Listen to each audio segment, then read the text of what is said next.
Want to find recently added contacts on iPhone? Then here's a step-by-step process on how you can easily find your recently added contacts. The very first thing you want to do is to head over to the application shortcut. Once you're in the home page, click on this plus icon. In the search bar, you need to search for contacts. Well, you need to head over to Find Contacts. After that, in the search bar, you need to click on Creation Date, and in the order, click on Latest first.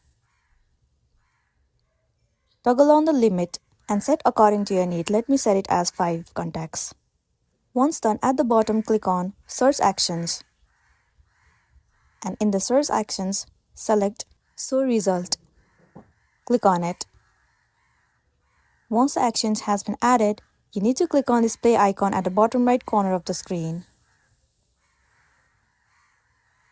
And there you can see that the latest contact that you have added has been shown to you in this page. So this is simply how you can find recently added contacts on iPhone. If this video helped you, give it a like and check out our next tutorial. Thank you.